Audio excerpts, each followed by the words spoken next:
súper bienvenida a esta llamada, a Mar Alonso. Mar, la llamada, el micro es todo tuyo. Bienvenida. Muy bien, muchas gracias, Fabi. Vamos a ello, ¿no? Que estamos un grupito, un sábado por la tarde para variar, ¿no? Nada, pues yo encantada, ya sabéis, de compartir.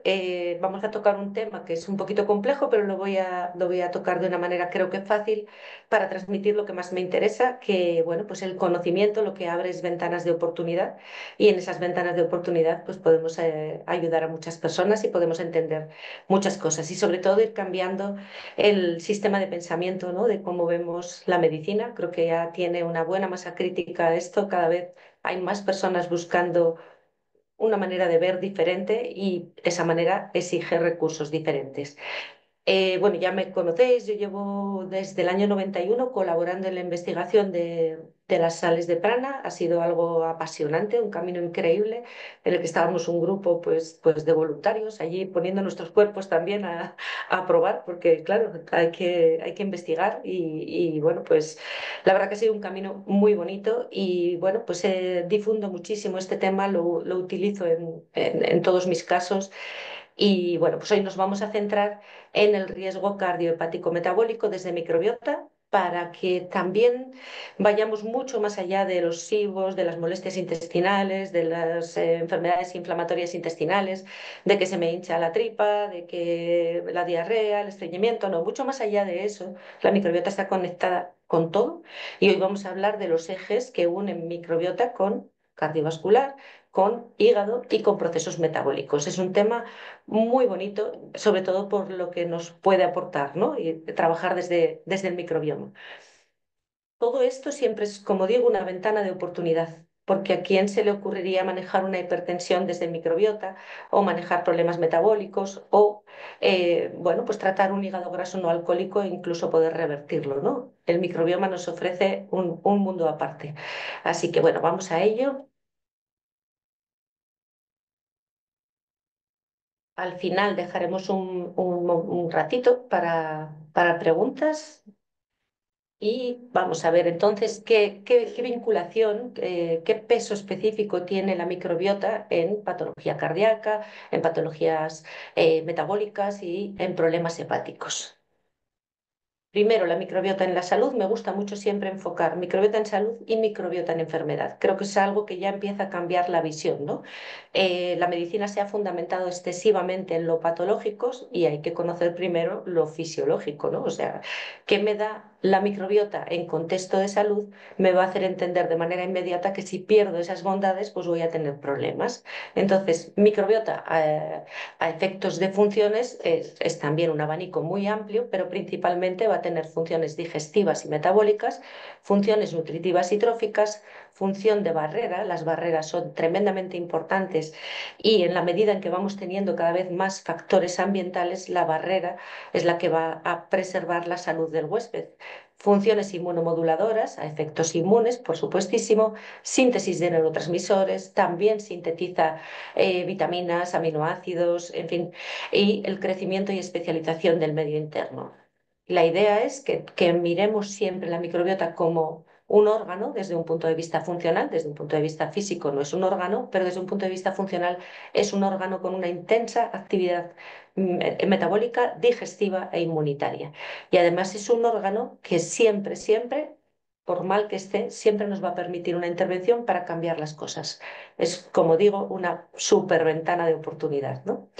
Este artículo de Cell bueno, no tiene mucho tiempo, es relativamente reciente.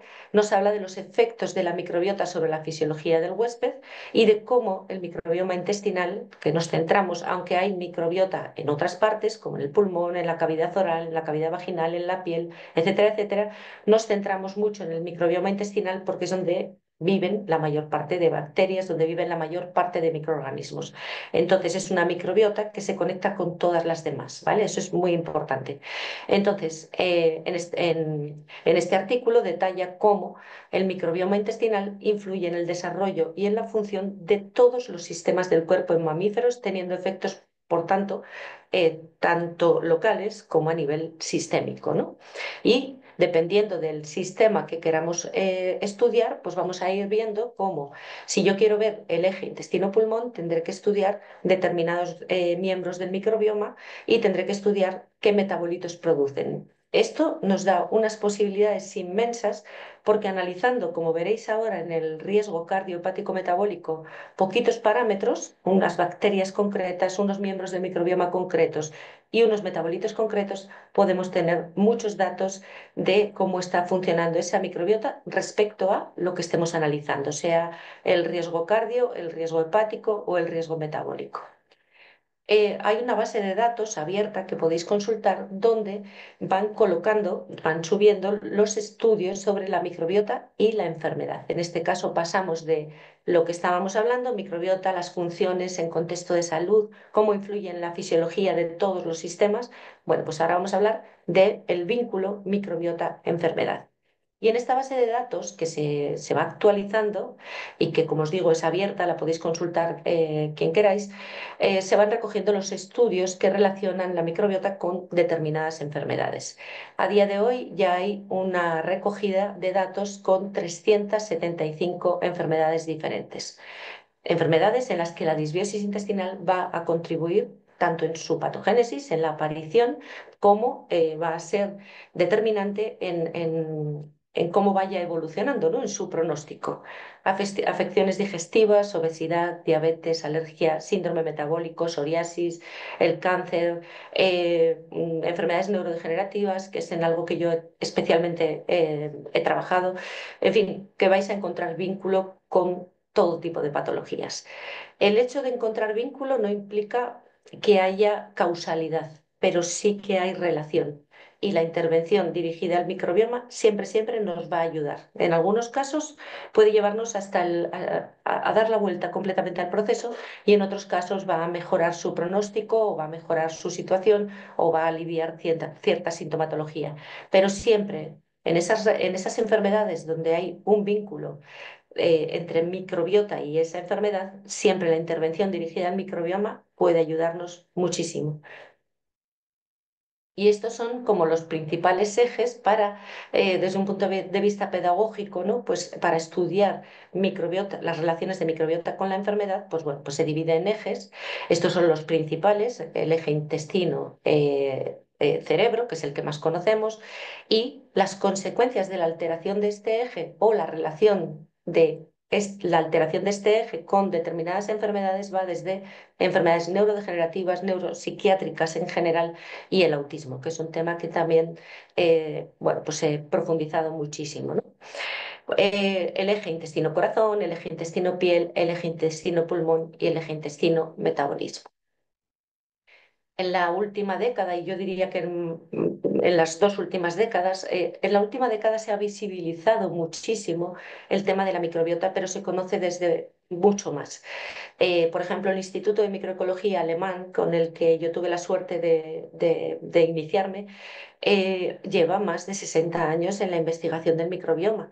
Así que, bueno, pues en los últimos años ha habido, en la última década, una barbaridad de investigación, mucha más popularización, ¿no? Que se conoce a todos los niveles, que ya va llegando a la medicina dentro de lo oficial, pero es importante que seamos conscientes de que esto no lleva un recorrido de 10 años, sino que lleva muchísimo más. Como os digo, en Alemania llevan 60 y tantos años. Bueno, pero en la última década se ha investigado mucho el papel de la microbiota en los trastornos metabólicos y la evidencia acumulada nos hace ver que contribuye a las diferencias de peso corporal. Esas personas que no pueden bajar de peso probablemente tienen una microbiota que contribuye con excesivas kilocalorías y que no permite que se pueda dar la vuelta, ¿no? Que pueda hacer una bajada de peso. Con la misma dieta, todos sabemos que dos personas responden de manera muy diferente y uno de los factores determinantes en eso es su microbiota. A día de hoy ya se sabe que incluso los fármacos funcionan en unas personas y en otras no, dependiendo de su microbiota. Bueno, también va a contribuir a la sensibilidad, al desarrollo de sensibilidad a la insulina, de resistencia a la insulina, al metabolismo de la glucosa y a otros factores de riesgo cardiometabólicos. Así que sobre esto ya hay vínculos sólidos y estudios muy sólidos y bueno, yo creo que ya está fuera de toda duda. Dentro del estudio de la microbiota, la parte que más, a mi parecer, ¿no? más importante desde un punto de vista clínico, no desde la investigación, es la metabolómica, es el conocimiento de las sustancias que produce, de esos metabolitos que produce la microbiota, ya que los microorganismos, el mayor impacto que van a tener en el huésped es mediado por los metabolitos que producen. Entonces, a partir de la dieta, vamos a metabolizar, ¿no? Van a intervenir los microorganismos y van a producir determinados metabolitos, como son los ácidos grasos de cadena corta o los derivados del triptófano, ¿vale? Aquí están un poco los más importantes, pero el mundo de la metabolómica es muy amplio. Y a partir de los ácidos biliares primarios que produce el hígado, la microbiota los va a transformar en ácidos biliares secundarios, que son los que son funcionales, los primarios no sirven, y estos van a tener también un gran impacto en el huésped.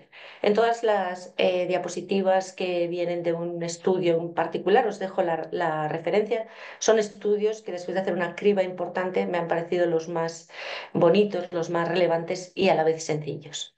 Entonces, decíamos, esos microorganismos van a producir metabolitos que van a tener un impacto.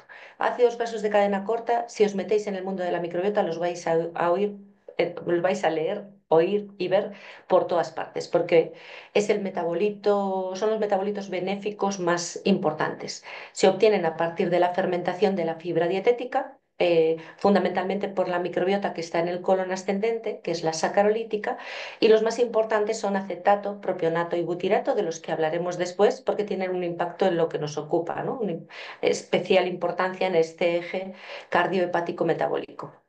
Bueno, en general promueven resultados beneficiosos, pero siempre una idea que se nos tiene que quedar y que creo que cuando uno se adentra en el mundo de la microbiota entiende que la visión tiene que ser de conjunto, que tenemos que mirar el ecosistema, que la idea de que un patógeno es igual a una enfermedad, que no es por ahí, eso es seguro, y que no hay nada bueno ni malo. Todo depende del contexto.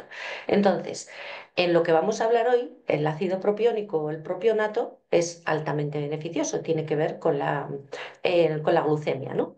Pero un exceso de propionato es neurotóxico y es un escenario que nos solemos encontrar en autismo. Así que siempre va a ser cuestión de equilibrio, ¿no?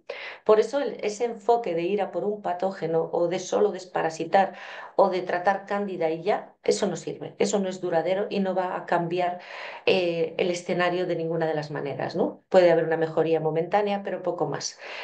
Y bueno, pues los ácidos grasos de cadena corta van a tener un impacto tanto en tema de obesidad, en diabetes, por supuesto en la inmunidad, en la adquisición de la tolerancia, en el desarrollo cerebral. Realmente, como os digo, sobre ácidos grasos de cadena corta se puede dar, podemos hablar horas y horas y horas.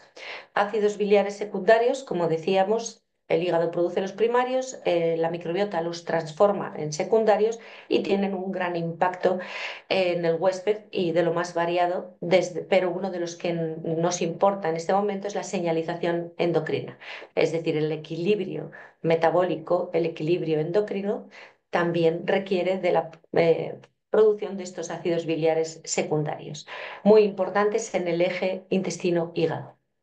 Y productos metabólicos del triptófano, también tremendamente importantes, como el indol, que pueden ser proinflamatorios, pueden afectar a la expresión de neurotransmisores, a la función de barrera y a la secreción hormonal.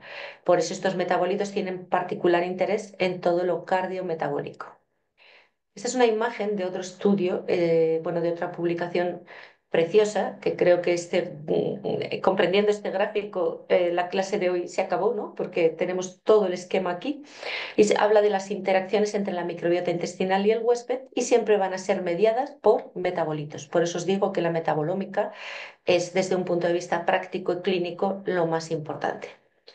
Repetimos, a partir de polisacáridos de la dieta, de esa fibra que no se digiere y que llega íntegra al intestino, las bacterias, especialmente del colon ascendente, van a aportar ácidos grasos de cadena corta. A partir de fosfatidilcolina y carnitina vamos a obtener trimetilamina y a partir de la producción hepática vamos a tener esos ácidos biliares secundarios. Vamos a desarrollarlo un poquito. Lo primero, ácidos grasos de cadena corta, señalizado en rojo de lo que vamos a hablar, ¿vale? La producción de ácidos grasos de cadena corta por parte de la microbiota va a desencadenar la liberación de hormonas intestinales saciantes que son el GLP-1 y el PII. Los tenéis aquí marcados en rojo, ¿vale? Estas hormonas van a regular la conducta alimentaria al actuar sobre el hipotálamo. Por eso hay probióticos que van directos a señalizar por esta ruta, que son probióticos de precisión que cumplen ese efecto en todas y cada una de las personas en las que se han estudiado, ¿no? Otra ruta que nos va a señalizar estos ácidos grasos de cadena corta sería la liberación del polipéptido inhibidor gástrico, ¿vale? Lo tenemos aquí, bueno, a partir de las células enteroendocrinas que están aquí, y este va a ser especialmente el butirato, un potente promotor de la secreción de insulina dependiente de la glucosa, ¿vale? Aquí tenemos el páncreas y otros efectos que, bueno, no me voy a enrollar ahí. La tercera y última cosa respecto a esos ácidos grasos de cadena corta sería que a través de efectos tróficos sobre el epitelio, aquí ya veis que la flecha acaba en este epitelio intestinal, y al desencadenar la liberación del GLP-2, vamos a tener un efecto sobre la barrera intestinal. Vamos a tener una mejora de las uniones entre los enterocitos para que no haya ese intestino permeable y un aumento de la producción del mucus, que es donde habita la microbiota. La trimetilamina, tremendamente importante, es el metabolito más importante en riesgo cardiovascular y luego lo vamos a hablar un poquito. Como decíamos, lo produce la microbiota a partir de ciertos productos de la dieta que o sea, estos dos en concreto están en la carne roja, ¿vale? Entonces, consumimos esa carne roja, las bacterias lo transforman y liberan trimetilamina. Esta trimetilamina se oxida en el hígado formando óxido de trimetilamina que aumenta el riesgo de aterosclerosis. El óxido de trimetilamina está implicado en otros procesos, pero bueno, hoy nos quedamos con la idea de que este óxido de trimetilamina tiene un impacto directo en el corazón.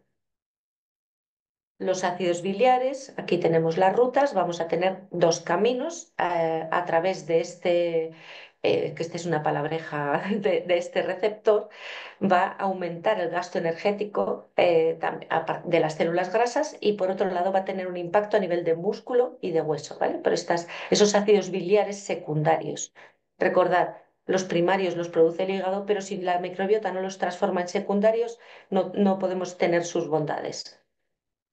Este es un esquema de metabolitos de la microbiota que están estudiados y sus efectos sobre el huésped. Hay muchísimo sobre metabolómica y, como os digo, creo que es la parte más interesante desde el punto de vista clínico, ¿no? En este estudio pues os habla de el metabolito, quién lo produce, porque no es que todos los microorganismos produzcan de todo, sino que cada uno es especialista de una acción y los efectos que produce el hecho de producir ese metabolito, ¿vale? Bueno, entonces, lo que os decía, ¿no? Conocemos qué metabolitos producen qué cosas y también conocemos que en esto, personalmente de lo que yo conozco, quien va muy por delante es el Instituto de Microecología en Alemania y el que, por supuesto, el que está en España, ¿no? Porque consiguen con muy pocos datos tener mucha información y mucha materia prima para saber hacer después la intervención y elaborar la estrategia terapéutica. Entonces, fijaros a qué se puede reducir este estudio cardiohepático metabólico, ¿no?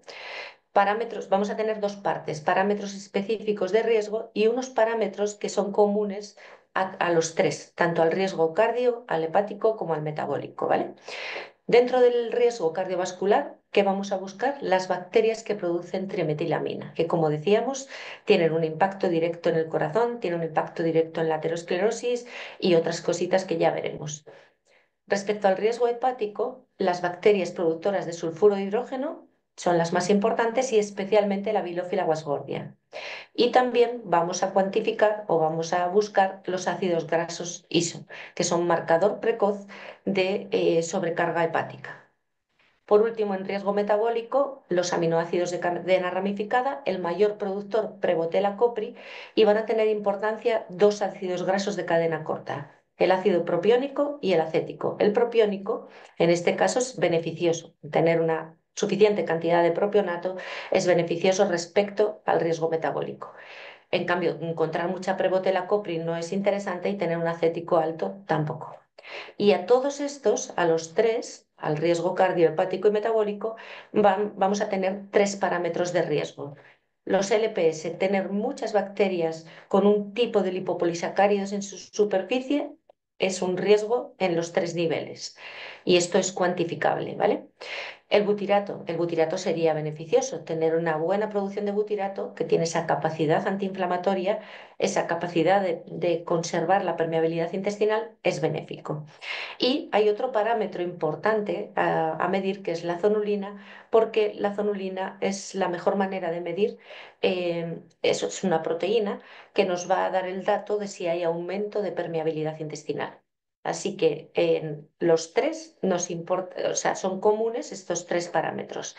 Descartar si hay endotoxemia metabólica, ver si hay una suficiente producción de butirato, ver si hay permeabilidad, etcétera. Y este sería un ejemplo de resultados, ¿vale? Los ácidos grasos de cadena corta, esos ácidos grasos ISO, la Prevotella copri, la Bilophila guasgordia y la microbiota productora de trimetilamina. Aquí sale ausencia, con lo cual el riesgo cardiovascular mediado por microbiota, por el factor más importante, porque hay otros, está descartado, ¿vale? Bueno, vamos a ver un poquito sobre el riesgo cardiovascular. Esto es un estudio que analiza todos estos factores del microbioma que tienen un impacto en la salud cardiovascular y lo que plantea es la posibilidad de hacer una medicina de precisión, de hacer una intervención dirigida al microbioma de precisión gracias a este conocimiento, ¿no? Entonces, bueno, pues se habla de los ácidos grasos de cadena corta, que decíamos que es común a los tres riesgos, el óxido de trimetilamina, este lo vais a encontrar siempre, la endotoxina, las endotoxinas son esos LPS que os comentaba antes, aminoácidos de metabolitos y los ácidos biliares, ¿vale? Entonces, ya sabemos que hay ciertas bacterias, que se conocen esas bacterias y que se pueden cuantificar, que producen la trimetilamina, que se oxida en el hígado, se convierte en óxido de trimetilamina. Este óxido de trimetilamina sistémico es clave en la patogénesis de enfermedades cardiovasculares. Afecta al metabolismo de colesterol, los ácidos biliares y promueve la inflamación de pared vascular. Ya sabemos que en la aterogénesis es mucho más importante esa inflamación que otros factores. Esa inflamación es la que después hace que se precipiten, que se calcifiquen y otro montón de cosas. En el otro lado, yo nunca pido este test solo. Me gusta ver cómo está la microbiota en general y cómo está la microbiota buena. ¿Por qué? Pues porque hay bacterias que están en el lado opuesto. Por ejemplo, Bifidobacterium o Akkermansia permiten regular el sistema inmunitario hacia antiinflamación, con lo cual contrarrestaría. No es lo mismo encontrar mucha microbiota productora de trimetilamina en un escenario donde no tengo bacterias buenas que encontrar ambas cosas en su punto malo, ¿no? Alta la trimetilamina y bajas bacterias tan importantes como Bifidobacterium y como Akkermansia mucinifila. Esto es importantísimo contextualizarlo, ¿no? Bueno, y este sería un poco el proceso a través del que bueno, pues tenemos un exceso de ese óxido de trimetilamina que tiene un montón de consecuencias, ¿no? A partir de la dieta, a través de estas liasas, obtenemos trimetilamina que después se va a oxidar en el hígado a óxido de trimetilamina. Y esto tiene una serie de consecuencias como es hiperreactividad plaquetaria, aumentar la formación de células espumosas, inducir respuestas inflamatorias y disminuir el transporte inverso de colesterol. Y estos efectos van a contribuir a la progresión de la aterosclerosis, evidentemente. ¿Vale? Bueno, luego vemos un poquito más. El resto de óxido de trimetilamina, y esto es relevante para que luego lo que os voy a comentar, tiene que ser eliminado por el riñón. Aquí tenemos una parte que pasa de ser trimetilamina a dimetilamina y metano. Por eso ahí también tienen un papel las arqueas. Bueno, este sería el daño directo de ese óxido de trimetilamina al corazón. Hay muchas veces que nos vamos a encontrar escenarios intestinales que, por ser proinflamatorios, van a causar determinados daños, ¿no? Pero aquí el daño es directo, afectando a los cardiomiocitos, disminuye el metabolismo energético y la función mitocondrial, afecta la función contráctil del miocardio, al procesamiento intracelular del calcio, es decir, que está perfectamente estudiado el impacto directo en el corazón del óxido de trimetilamina. Pero hay otros efectos indirectos. Hemos dicho que el óxido de trimetilamina tiene que eliminarse vía renal. Si tenemos un deterioro de la función renal, evidentemente eso va a empeorar el pronóstico de la patología cardíaca, ¿no? Aquí tenemos la trimetilamina, pasa por el hígado, óxido de trimetilamina, y va a provocar no solo un daño directo en el corazón, sino que también va a causar una sobrecarga renal. Y también, por otro lado, si tenemos una disfunción renal o tenemos una insuficiencia renal, evidentemente esto se complica, ¿no? Así que, en resumen, un poquito qué hace el óxido de trimetilamina a nivel cardiovascular. Aumenta la concentración de colesterol específico de macrófagos, la formación de células espumosas, promueve la inflamación de pared del vaso, que eso es importantísimo, y aumenta la actividad plaquetaria. Como siempre, cada vez que conocemos algo, se abre una oportunidad. Y es decir, esto no es una sentencia, sino el conocimiento de que hay un eje, intestino, TMAO y el fallo cardíaco, ¿vale? Entonces, hay posibilidades de intervenir en esa microbiota, de intervenir modificando la dieta, que es el factor modificable de más impacto en el microbioma, para cambiar ese pronóstico, para cambiar la dirección que ha tomado la salud de esa persona, ¿no? Dieta mediterránea parece que se postula como la más interesante, que puede reducir la incidencia de fallo cardíaco por el impacto que tiene en el microbioma. Los antibióticos, probióticos, prebióticos, todo lo que se dirige al microbioma evidentemente también hace parte de esa intervención potencial. Algunos fitoquímicos como la alicina o el resveratrol. La alicina sabéis que se utiliza mucho en SIBO, que nos sirve para determinados sobrecrecimientos. El resveratrol baja la microbiota productora de trimetilamina.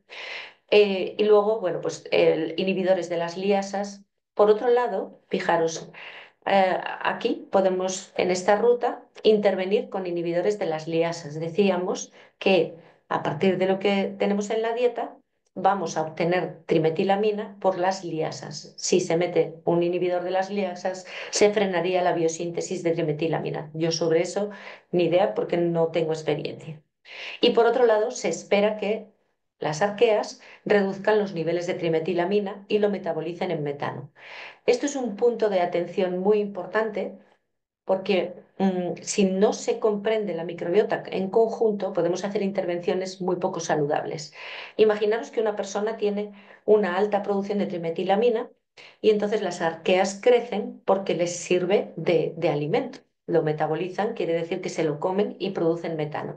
La persona todavía no tiene ninguna sintomatología cardiovascular y tiene un SIBO de metano, tiene esa hinchazón con estreñimiento, etcétera, etcétera. Toma 2 antibióticos para bajar esas arqueas y no hace nada más. ¿Qué puede estar haciendo? Aumentando su riesgo cardiovascular, porque las arqueas son un mecanismo de compensación. Al igual que los parásitos están donde hay basura, la cándida crece porque hay mercurio y todo tiene una razón. Y la intervención debe de ser completa y si no, mejor no tocar. Es mi opinión, ¿no?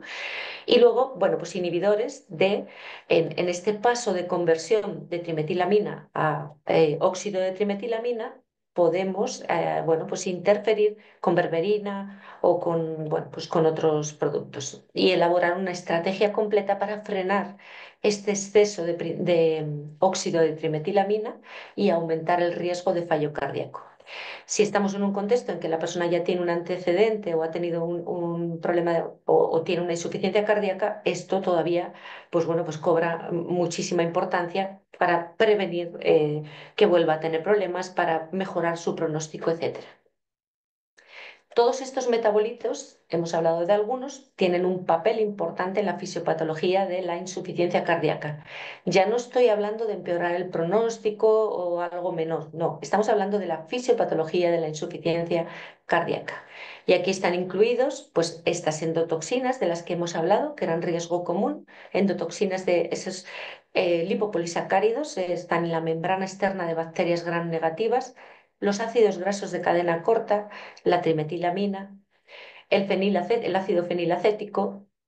Aquí tenemos el indol propionato y el indol sulfato, muy importantes también, y los ácidos biliares secundarios. ¿Vale? Todo este escenario puede hacer parte de esa fisiopatología de la insuficiencia cardíaca, pero todo este escenario lo podemos cambiar. Respecto a riesgo hepático y microbiota, ácidos grasos ISO y esta bacteria en concreto que es productora de sulfuro de hidrógeno, la Bilophila guascordia. Bueno, los ácidos grasos ISO tienen bueno, pues una especial importancia. Vienen del proceso de descomposición de las proteínas, de la proteólisis. En general, metabolitos perjudiciales vamos a encontrarlos mucho como producto de la proteólisis. La proteólisis se da por las bacterias, se da fundamentalmente en el colon descendente, ¿vale? En ese proceso de proteólisis, las bacterias van a producir los ácidos grasos ISO. A la vez, en esa proteólisis se van a producir metabolitos hepatotóxicos como el indol, el escatol o el fenol. Tenemos una ruta directa, yo creo que el eje más directo es el eje intestino-hígado. O sea, vía portal, todo lo que pasa en el intestino va a tener una repercusión en el hígado. Si estoy produciendo en el intestino un montón de metabolitos hepatotóxicos, evidentemente va a tener una afectación sin ninguna duda, ¿no? Entonces, se producen estos ácidos grasos ISO y otros compuestos que son hepatotóxicos. ¿Por qué se puede tener alto los ácidos grasos ISO? Por tener una capacidad digestiva reducida, por tener demasiada proteólisis, demasiadas bacterias proteolíticas, esto es demasiado común, o por tener una dieta excesivamente rica en proteína animal. Podemos estar alimentando excesivamente esa parte de proteólisis, ¿vale? Y bueno, pues en esa proteólisis, por intervención de la microbiota, vamos a obtener, como decíamos, ácidos grasos ISO por un lado y por otro lado otros productos que son hepatotóxicos, desde las aminas biógenas, el indol, el escatol, los fenoles, etcétera, etcétera. Entonces, los ácidos grasos de cadena ramificada, estos ácidos grasos ISO se han postulado como marcadores de la fermentación proteica colónica. Es decir, cuantificando esto en heces podemos saber si hay un exceso de proteólisis, ¿vale? Y también se pueden cuantificar el amoníaco, el fenol, el cresol, etcétera. Vale, aquí tenemos estos ácidos grasos, los ISO, ¿vale? Que serían principalmente los que tienen mayor relevancia, el isovalérico y el isobutírico. Su aumento puede dañar la función hepática. Entonces, si queremos evaluar qué puedo hacer desde el microbioma para evitar el daño hepático, a lo mejor conocemos que es un caso que tiene una detoxificación hepática genética mala, que tiene ya un diagnóstico de hígado graso no alcohólico. Bueno, pues tenemos que mirar en microbiota qué escenario tengo para poder resolverlo y ayudar, por tanto, a ese eje intestino-hígado. Bueno, estos serían todos los ácidos grasos ISO producidos por su concentración nos va a decir qué nivel de proteólisis, por eso se postulan como marcador de esa proteólisis respecto a la producción de sustancias hepatotóxicas.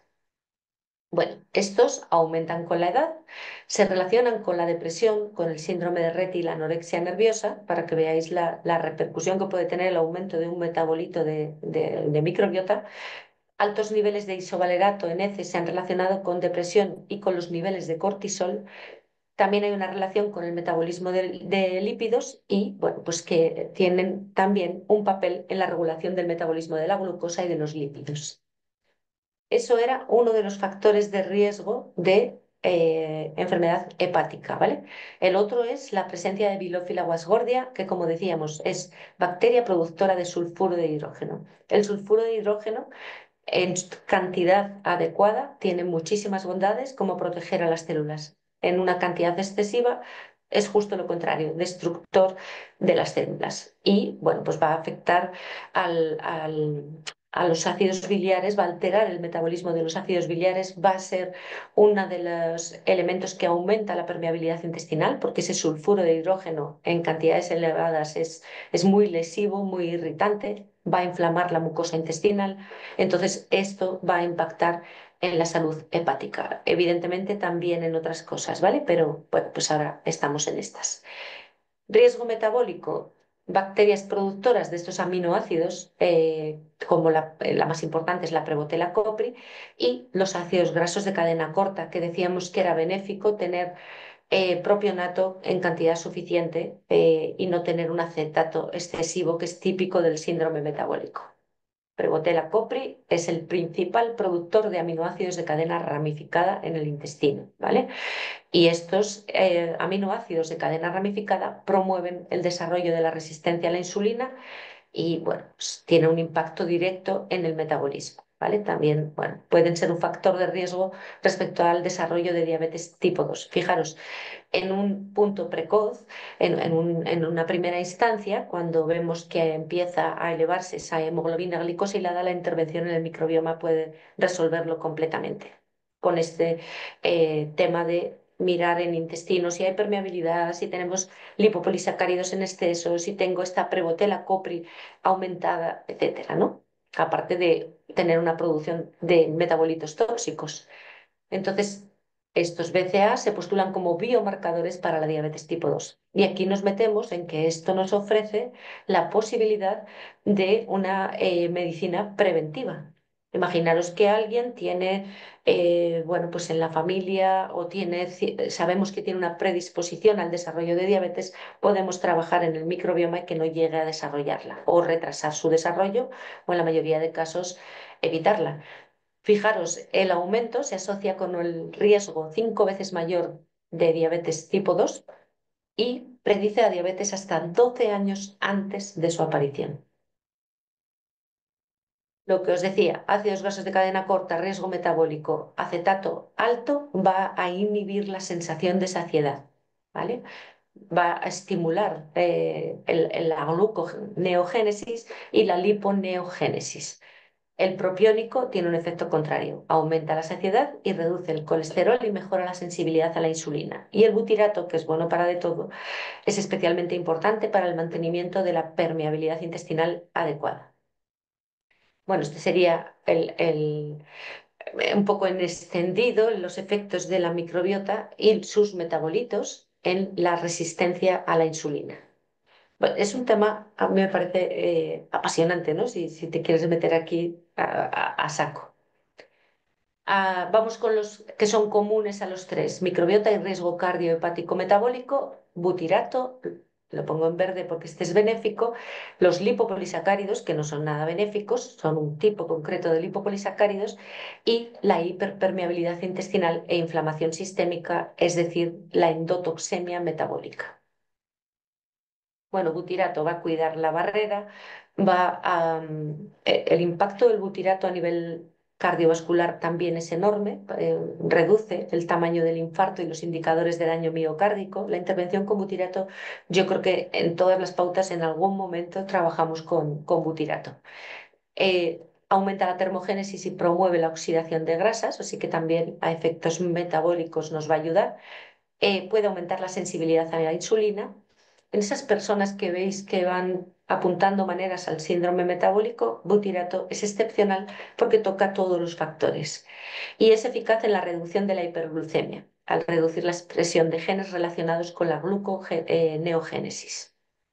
Los LPS, como os decía, es una parte de ciertas bacterias gram negativas de su membrana externa y es una endotoxina. Señalizan mucho la inflamación y la presencia de estos LPS, que son tóxicos en cantidades elevadas, va a generar un montón de efectos. Y si tenemos encima un aumento de permeabilidad intestinal, estos LPS que están en el intestino se van a diseminar a placer por todo el cuerpo, dando lugar a la inflamación crónica de bajo grado. Aumento del EPS más aumento de permeabilidad intestinal igual a inflamación crónica de bajo grado y ese escenario se llama endotoxemia metabólica. Bueno, este sería el DPS, que va a ser más o menos tóxico dependiendo de estos que veis aquí. Este tiene 4 grupos acilo. Bueno, pues el más tóxico, el más inmunogénico es el hexaacilado, es decir, que tiene 6 grupos acilos. Su toxicidad va a depender fundamentalmente de esos grupos acilo. Por supuesto, si, según el estado de la barrera intestinal, si tengo hiperpermeabilidad, evidentemente la toxicidad ya no es local, sino sistémica, de la capacidad de toxificación del lípido A, que eso es la individualidad bioquímica, cada persona, y de la capacidad de regulación del sistema inmune. Es decir, no es que no tengamos recursos para estos escenarios, pero unas personas los tienen mejores y otros peores. Está relacionado directamente con el hígado graso no alcohólico. Así que en todos esos casos la intervención dirigida a bajar estos lipopolisacáridos va a mejorar ese hígado graso. La permeabilidad intestinal, que ya os he comentado, cuantificamos zonulina, aunque hay otras maneras de medir permeabilidad. La zonulina en heces es probablemente la mejor medida. Esta proteína modula la permeabilidad entre los enterocitos, que son entre esta célula y esta célula, esta permeabilidad paracelular. Aquí tenemos una especie de cremallera que se abre y se cierra, y eso lo podemos saber midiendo zonulina en heces. El síndrome de hiperpermeabilidad intestinal, yo creo que es conocido por todos, es un tema que no es menor. Realmente tener un intestino, dicho vulgarmente, agujereado o poroso, no tiene ninguna gracia. Es un paso directo de todo lo que está en el intestino: alimentos en proceso de digestión, microorganismos, fragmentos de microorganismos, fragmentos proteicos. Todo lo que está ahí pasa libremente a la circulación. Y de ahí, como poco, van a empezar a activar el sistema inmune, que se va a poner en marcha al encontrar cosas raras en la sangre. Va a encontrar cosas donde no tienen que estar. Así que el síndrome de hiperpermeabilidad intestinal, tema importantísimo. Y este escenario de endotoxemia metabólica, aumento del su LPS más permeabilidad intestinal, nos lleva a esa inflamación crónica de bajo grado que está detrás de todo: depresión, enfermedad cardiovascular, cáncer, diabetes, todo tipo de enfermedades inflamatorias, enfermedad autoinmune, enfermedades neurodegenerativas, etcétera, etcétera. Este es el escenario del síndrome metabólico: una disminución de bacterias muconutritivas y de bifidobacterias en general, y especialmente del Bifidobacterium adolescentis, un aumento de zonulina, aumento de permeabilidad, aumento del EPS, aumento de las endotoxinas. Aquí tenemos el conjunto de todos estos factores: aumento de permeabilidad, translocación de endotoxinas y producción alterada de ácidos grasos de cadena corta. Estos dos son fundamentales, trabajan en equipo, pertenecen a microbiota muconutritiva y microbiota sacarolítica, y trabajan en equipo para tener una buena producción de ácidos grasos de cadena corta. ¿Qué nos encontramos en síndrome metabólico? Acetato alto, propionato bajo y butirato bajo. Esto le tenemos que dar la vuelta. La intervención aquí con el butirato ya va cambiando el escenario. Bueno, este conjunto de elementos nos lleva a esa endotoxemia metabólica, inflamación silenciosa o inflamación crónica de bajo grado, que nos lleva al síndrome metabólico: obesidad, resistencia a la insulina, diabetes tipo 2. Y ahora, bueno, ¿y qué hacemos con todo esto, no? Bueno, la intervención dirigida al microbioma no es sencilla para dar un protocolo, ni mucho menos, porque cada escenario es un mundo, cada persona es un mundo, pero estos elementos, los que me conocen saben que los utilizo siempre en mi estrategia. Uno sería no limpiar patógenos sin limpiar el terreno. Entonces, las sales de prana para mí son elementos fundamentales, porque los microorganismos colonizan en un terreno que tiene unas condiciones. Hay que limpiar ese terreno. Es como si queréis plantar en un terreno y no quitáis la maleza, primero hay que limpiarlo, ¿no? Entonces, de entrada, yo hago siempre una intervención en la primera fase, que es una limpieza de tóxicos y patógenos simultáneamente. De esa manera yo puedo poner una estrategia frente a Cándida, pero hombre, voy limpiando aquello que la alimenta, si no, no acabamos nunca, ¿no? como por ejemplo el mercurio, ¿no? Que es súper típico. Las sales de prana tienen capacidad de promover la eliminación de metales pesados. Esto lo he medido, tengo miles de mineralogramas para demostrar que efectivamente las sales los eliminan, ¿no? Este sería el primer producto de la línea de Solaris. Con esto es con lo que estuvimos probando 30 años hasta que finalmente pudieron comercializarlo. Solar Vital es energía biodisponible, energía para la vida. Entonces, no tiene contraindicación porque su funcionamiento es más desde el punto de vista de la física y no de la química, y va a promover en cada persona lo que sea prioridad. Entonces, digamos que de entrada a mí me cabe en cualquier intervención, ¿no? Evidentemente, en el contexto que estamos hablando, hay que buscar una estrategia antibiofilms, porque todos esos microorganismos que hemos visto que nos traen problemas no viven flotando y nadando, sino que viven en comunidades, en biofilms, que son patogénicos, ¿no? Cuando hablamos de esos microorganismos.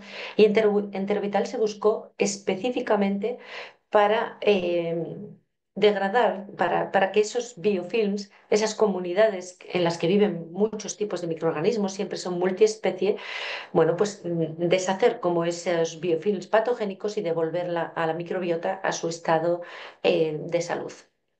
Entonces, Enterovital actúa por señalización, tiene Artemisia absinthium, pero es un extracto de Artemisia absinthium por medio de métodos espagíricos, es muy especial y no es tan cuantitativo como cualitativo. Lo que hace es dar una señal para que se interrumpa la formación de biofilm. Es el quorum kenshin, es la ruptura del llamado entre los microorganismos. Lo que hace es señalizar. Al trabajar con dosis de señalización tampoco es hepatotóxico, porque el Artemisia absinthium que se usa para desparasitar no se puede usar más allá de una semana porque es hepatotóxica. Enterovital se puede usar un año que no pasa absolutamente nada. Y nos va a llevar, como es por señalización, es como ir a hablar con el capitán general de la microbiota a decirle pon a estos en su sitio porque se están viniendo arriba, o estos otros que suban, o esto que baje. El trabajar por medio de señalización es mucho más interesante que desde un punto de vista cuantitativo. No, no tiene nada que ver. Y para mí hubo un antes y un después de tener la posibilidad de trabajar con Enterovital, eh, que bueno, las primeras pruebas eran con la tintura madre de Artemisia absinthium, que usa la totalidad de la planta y que tiene que estar obtenida de determinada manera. Acordaros que la dosis hace el remedio. Si tú das una Artemisia absinthium, como viene por ejemplo en comprimidos en el mercado, esa dosis es desparasitante, pero no interrumpe la formación de biofilm. Para que tenga efecto en la interrupción de la formación del biofilm, tiene que ser extraída de una manera precisa y tiene que estar en una dosis precisa. Recordar que la dosis hace el remedio, la misma cosa puede hacer efectos antagónicos dependiendo de la dosis, ¿no? Y por supuesto del método de extracción. Y también dentro de estas estrategias, pero no en la primera fase, en esa primera fase, limpieza de tóxicos y patógenos, Solar Vital, Enterovital para mí son fundamentales. Pero Regenerium tiene un papel también muy importante porque tiene un impulso regenerativo. También es prana, pero que tiene ese impulso de reparar, de regenerar. Entonces lo utilizo, por ejemplo, para la reparación del epitelio intestinal. Cuando yo veo que hay aparte de patógenos, que hay ese aumento de permeabilidad con daño de pared, y Regenerium impulsaría su reparación. Pero yo primero limpio, porque ¿cómo reparar si está todo sucio, lleno de bichos? No tiene sentido, ¿no? Entonces yo lo voy poniendo por fases. También lo utilizo muchísimo cuando estoy en un cuadro con afectación neurológica, con disrupción del eje intestino-cerebro, porque Regenerium ayuda en la reconexión vía vagal, especialmente del eje intestino-cerebro. Además, impulsaría cualquier tipo de regeneración, sean neuronas, sean hepatocitos. Entonces, claro, cuando el espectro de un producto es tan amplio, es conocer íntimamente el producto y vas a saber dónde colocarlo, pero te va a caber en multitud de procesos. Después también está Virovital, que nos sirve para mejorar sistema inmune. Hay un diálogo continuo entre microbiota y sistema inmune que muchas veces tenemos que recuperar. Ahí, en fases posteriores o a veces en medio, utilizo a Virovital, que también sirve para modular el viroma, esa parte de virus que hacen parte del microbioma. Especialmente aquí me interesaría esos virus de bacterias, esos que se llaman bacteriófagos o fagos. Bueno, pues a Virovital me ayudaría con el reequilibrio de ese viroma y con la correcta comunicación microbiota, sistema inmune. Tiene un efecto particular y especial sobre el tema viral. Entonces también en reactivaciones virales que hacen parte de la patogénesis autoinmune, bueno, en fin, también tiene un espectro muy amplio. Simplemente aquí os ponía los tres principales que no pueden faltar, y los que no pueden faltar de ninguna manera es Enterovital y Solar Vital, al menos en la estrategia que yo utilizo. Bueno, aquí unas cuantas referencias bibliográficas y bueno, daros las gracias por estar aquí, que para mí es un placer enseñar y comunicar, y bueno, pues si no tuviera público no tendría ninguna gracia, así que por supuesto que siempre muchas gracias. Solo comentaros antes de pasar a las preguntas que voy a quitar esto y así os veo que, bueno, pues en finales de noviembre, 28, 29 y 30 de noviembre, estaré en Guadalajara. Vamos a hacer el curso de autoinmunidad desde la raíz. A mí me parece un tema muy importante y sobre todo con el aumento de este tipo de patologías. Pues yo normalmente decido de qué hablar en función de la necesidad, ¿no? Y también porque es decisivo en muchas enfermedades y no es tan conocido. Entonces, el curso es los 3 días, viernes, sábado y domingo, y bueno, pues lo han hecho coincidir con el lanzamiento oficial de Solaris en México, que será el sábado por la tarde. Entonces, yo voy a desarrollar toda la patogénesis autoinmune, vamos a desarrollar cómo impacta el microbioma, o sea, qué papel tiene, ¿no?, el microbioma en la patogénesis, y por supuesto qué podemos hacer en el microbioma para revertir enfermedades autoinmunes. Los metales pesados, fundamentales, es que son directamente inductores de autoinmunidad, como es el mercurio, que es el inductor, por ejemplo, del lupus. Hablaremos de esos virus lentos que también están implicados en la patogénesis autoinmune. Bueno, vamos a tocar todos esos factores, y el sábado en concreto pues hablaré un poco del esposoma, de la exposición ambiental. De exposición ambiental yo hablo mucho porque realmente creo que tiene un impacto en la salud tremendo y un impacto en el microbioma fuera de toda duda, ¿no? Entonces, hablaré un poco del esposoma porque incluye la exposición también endógena. O sea, no solo, para mí es una cosa muy importante, estamos expuestos a muchos xenobióticos, a muchos tóxicos por fuera, pero también, como hemos visto en el intestino, tenemos una gran producción de tóxicos endógenos. Entonces, incorporar el concepto de endobiótico me parece fundamental, y después de explicar ese escenario, pues veremos la estrategia que yo utilizo en enfermedad autoinmune. Así que el evento de Solaris es independiente del curso. A mí me encantaría que vengáis todos también al curso y ojalá que muchos presenciales, pero el evento de Solaris es independiente y quien quiera puede asistir solo a ese evento, que no os podéis perder. Así que bueno, ahora sí, Fabi. Muy bien, pues bueno, primero que nada, muchas gracias, Mar Alonso, por tanta información de valor. Por favor, pónganle aquí un aplauso a nuestra oradora invitada, que la verdad tiene bastante conocimiento que aportar.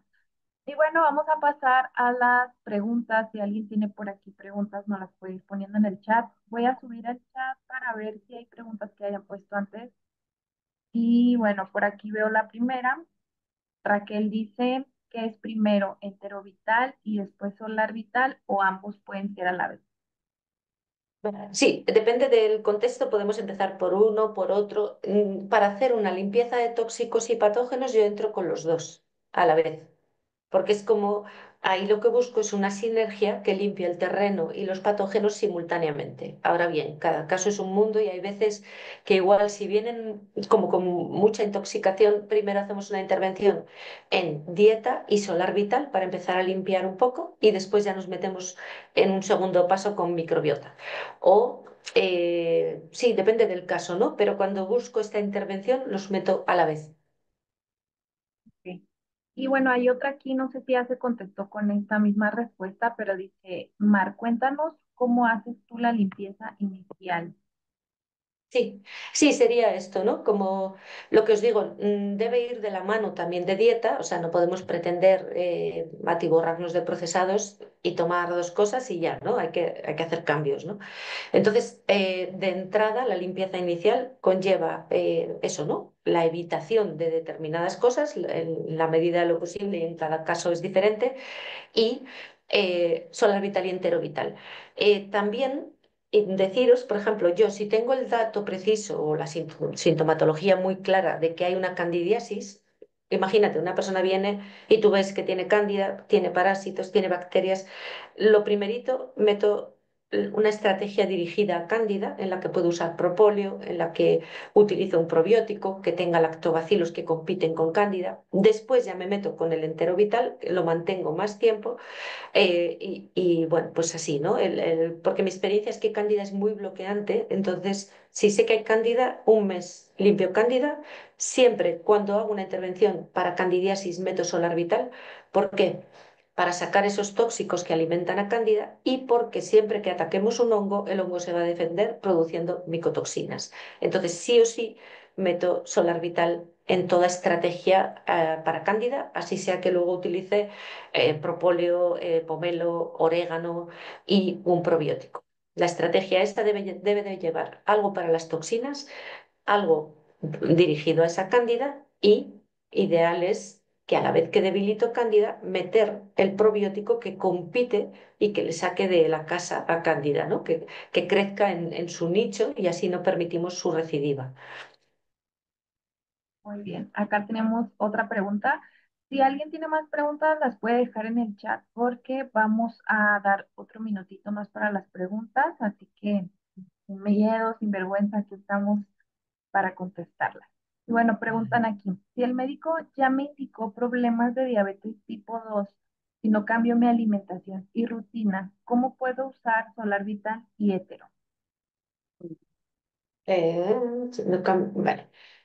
Bueno, a ver, estos productos son tan efectivos que aunque no cambien van a tener mejoría, pero ideal también es cambiar, a lo mejor no es la alimentación, pero sí romper un poco el sedentarismo o moverse un poco más, luz del sol, campo, árboles, en fin. Ideal, si quiere darle la vuelta completamente, tiene que hacer cambios. ¿Que quiere solo mejorar? Se puede hacer la intervención y funciona. Lo que pasa que, evidentemente, si determinada manera de vivir te ha llevado a un escenario, lo más bonito es cambiar determinadas cosas. Y no hablo de cosas excesivamente estrictas. Yo siempre busco, bueno, pues lo justo y necesario, ¿no? O sea, no volverle loco a la persona, porque realmente cuando, por ejemplo, el protocolo de medicina ambiental, de evitación, pues es de locos. Hay que ir dándole a la gente poco a poco el dato para que tampoco nos vayamos a un extremo de demasiada, como se dice, rigidez que tampoco es sana, ¿no? Entonces, lo más relevante sí que, hombre, sería interesante, pero bueno, pues en este caso vería qué es lo prioritario, yo informaría y los productos, por supuesto, van a ayudar, pero si comes de pena pues especialmente en tema metabólico, ¿no? Es como pretender, no sé, bajar peso con un probiótico, pero comiendo muchísimo, ¿no? Pero si tú has intentado con dieta y no funciona, ahí es donde la intervención dirigida al microbioma sí que puede funcionar. Pero aún así funciona, no sea, a pesar de... Ok, por acá tenemos otra, a ver, vamos paso a paso. Dice, el uso de alicina y resveratrol para riesgo cardíaco, reducción de trimetilamina, ¿por cuánto tiempo se recomienda hacer? Depende, ¿no? Depende porque, claro, la alicina, que se obtiene del ajo, toda la vida, yo que soy naturópata, el ajo se ha utilizado para evitar riesgo de aterosclerosis, por ejemplo, ¿no? Y el resveratrol, digamos que lo conocemos más ahora y sobre todo porque tiene un efecto mediado por el microbioma. Depende de la persona, de la predisposición que tenga a esa enfermedad, lo va a tener que mantener de manera discontinua, o sea, lo puedes usar un tiempo y luego quitarlo. Yo normalmente hago pautas discontinuas, no tomando muchas cosas de golpe porque no lo veo interesante, pero depende porque si la trimetilamina es producto de algo puntual o de una situación determinada, puedes darle la vuelta y no volver a necesitar nada. Pero si está en tu predisposición genética, digamos, pues vas a tener que meterlo. Pues por ejemplo, el resveratrol se puede mantener mucho tiempo, se puede mantener casi de continuo, y la lisina yo lo metería de manera discontinua. Pero es que sin contexto, sin ver a la persona, pues es difícil, ¿no? Pero vamos, así a bote pronto, la lisina la metería puntualmente y el resveratrol se puede mantener de fondo. Ok, por acá tenemos a Laura que pregunta si Solar Vital y Hetero Vital se pueden tomar juntos los dos viales. Sí, si tú haces si tu intención es hacer este efecto sinérgico de limpiar tóxicos y patógenos, se puede tomar uno tras de otro o incluso juntos, ahí no hay problema. Otra cosa es que quieras hacer efectos por separado y entonces los separas, ¿no? Pero sí se pueden tomar juntos. Ok, aquí tenemos las últimas dos preguntas. Solar Vital es sal de mar, pregunta. No, en absoluto. Esto es un tema bien complejo. Ya os digo que desde el año 91 he apoyado yo en la investigación junto con otros compañeros, eh, porque no es cosa fácil obtener Solar Vital y llegar al punto en el que está. Y no se parece en nada, por ejemplo, al agua de mar. O sea, y yo trabajo mucho con agua de mar también para el microbioma, que no es que no me guste, pero es que esto es otro cuento. Esto utiliza métodos espagírico-alquímicos y es la captación de la energía del sol. Es la captación y fijación en una sal de la energía biodisponible que nos da el sol. Todos los seres vivos del planeta dependemos del prana solar. Y bueno, gracias a los químicos de Solaris, han conseguido fijar esa energía del sol en una sal. Ahí pone carbonato potásico, pero carbonato potásico es solo la sal que fija el prana. Lo que importa de Solar Vital es la energía que secuestra, que se libera en cada persona cuando lo ingiere, y en cada persona hará lo que tenga que hacer porque es energía para la vida. Es como si te dan un cheque de 1.000 euros y te dicen, pero lo tienes que gastar en cuestión de minutos. ¿Y tú en qué vas a gastarlo? En tu prioridad. Cada persona va a gastar esa energía en lo que sea prioritario. Ok, tenemos otra pregunta de María. Almidón resistente sería un protocolo interesante tanto para diabetes tipo 2 como para hipercolesterolemia, pero cuidando por equilibrar DLL y triglicéridos, me imagino. A ver, el almidón resistente, para los que no conozcan, es una fibra de la que se obtiene butirato, que como hemos dicho era el ácido graso de cadena corta más importante, con lo cual, como hemos visto, era común a los tres riesgos tener una buena cantidad de butirato y no sube la glucemia, no hay problema con nada, o sea, es una fibra, al contrario, el almidón resistente se utiliza para equilibrar la glucosa, así que se puede usar tranquilamente como abono a ese terreno que hablábamos, ¿no? Para acabar teniendo producción de butirato que favorece o disminuye el riesgo cardiohepático y metabólico en todos ellos. Ok, muy bien. Tenemos tres últimas y terminamos por los tiempos. Aquí dice, ¿el examen epigenético con el cabello es efectivo de complemento a este tratamiento de desintoxicación?